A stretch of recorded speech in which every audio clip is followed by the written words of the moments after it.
Salam sejahtera untuk kita semua. Pelajaran Sekolah Sabat dengan tema utama Dalam Cawan Lebur Bersama Kristus.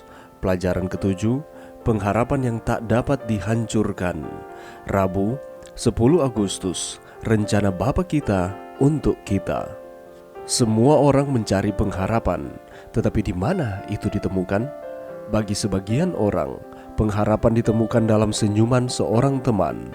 Bagi yang lain, pengharapan tumbuh dari keamanan finansial atau pernikahan yang stabil. Di manakah Anda biasanya mencari pengharapan dan keberanian? Dalam kitab Yeremia, sang nabi menulis kepada orang-orang yang kehilangan pengharapan di pengasingan, di tepi sungai-sungai Babel. Di sanalah kita duduk sambil menangis apabila kita mengingat Sion. Namun meski patah hati, Yeremia membeberkan alasan mereka tidak boleh putus asa. Alasan pengharapan apakah yang diberikan dalam Yeremia 29 ayat 1-10? Dalam perikop ini, ada 3 sumber pengharapan penting yang patut disoroti. Pertama, Allah memberitahu umatnya bahwa mereka tidak boleh putus asa, karena situasi mereka bukanlah hasil dari kebetulan atau kejahatan yang tidak dapat diprediksi. Karena Allah sendiri berkata, "Aku membawa Yehuda ke pembuangan dari Yerusalem ke Babel." Meskipun kejahatan tampaknya mengelilingi mereka, Yehuda tidak pernah meninggalkan pusat tangan Allah. Kedua, Allah memberitahu umatnya bahwa mereka tidak boleh putus asa karena Dia dapat bekerja bahkan dalam kesulitan mereka saat ini. Usahakanlah kesejahteraan kota kemana kamu aku buang, dan berdoalah untuk kota itu kepada Tuhan, sebab kesejahteraannya adalah kesejahteraanmu.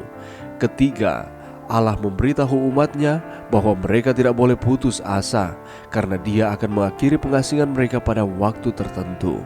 Sebab beginilah firman Tuhan, apabila telah genap 70 tahun bagi Babel, barulah aku memperhatikan kamu, aku akan menepati janjiku itu kepadamu dengan mengembalikan kamu ke tempat ini. Setelah Allah menjelaskan bagaimana Dia bertanggung jawab atas masa lalu mereka, bertanggung jawab atas masa kini mereka, dan akan bertanggung jawab atas masa depan mereka, Dia kemudian dengan indah menyampaikan perhatiannya yang lembut bagi umatnya. Bacalah Yeremia 29 ayat 11-14. Ucapkan nama Anda setelah kata kamu, seolah-olah Allah membuat janji-janji ini kepada Anda secara pribadi. Terapkan janji-janji ini untuk diri sendiri dalam apapun pergumulan Anda saat ini. Pelajaran yang bisa kita dapatkan pada saat ini, kalau kita membaca di dalam Yeremia pasal 29 ayatnya yang pertama sampai ayatnya yang ke-32. Ini merupakan surat kiriman kepada orang-orang buangan di Babel, sampai respon dari orang-orang tersebut terhadap surat yang dikirim oleh Yeremia. Kalau kita melihat, ini merupakan surat penguatan yang diberikan Yeremia kepada orang-orang yang dibuang di Babel, dan Yeremia kirimkan kepada tua-tua, imam-imam, nabi-nabi, bahkan seluruh rakyat yang telah diangkut ke dalam pembuangan oleh Nebukadnezar dari Yerusalem ke Babel.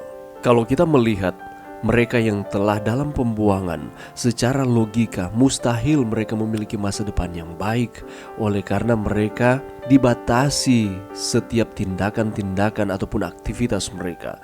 Mereka ditindas oleh bangsa yang jauh lebih kuat dibandingkan dengan mereka. Dalam hal ini adalah kerajaan Babel yang dipimpin oleh Nebukadnezar.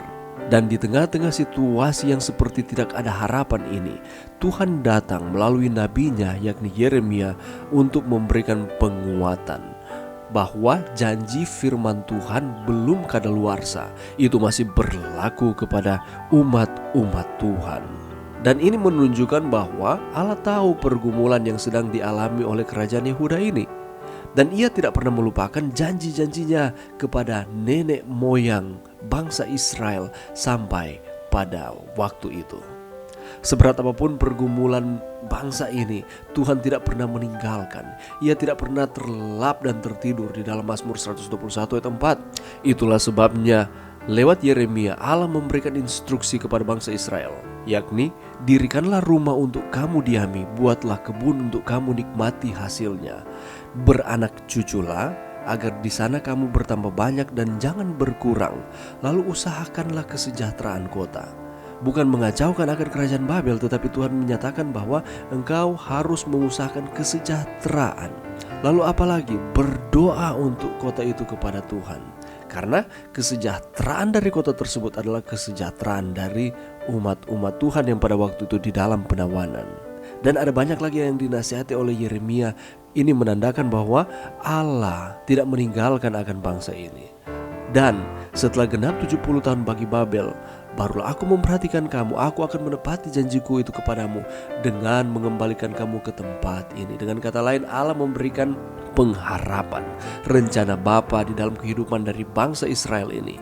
Mereka akan dipulihkan kembali. Itulah sebabnya di dalam ayatnya yang ke-11 di sana dikatakan, sebab Allah mengetahui rancangan-rancangan yang ada padanya mengenai kita semua, yakni rancangan damai sejahtera, bukan rancangan kecelakaan, memberikan kepada kita semua hari depan yang penuh dengan harapan. Dan apabila kita berseru dan datang untuk berdoa kepada Tuhan, maka Tuhan akan mendengar. Dan apabila kita mencari Tuhan, maka kita akan menemukan Tuhan dan mencari Tuhan dengan segenap hati.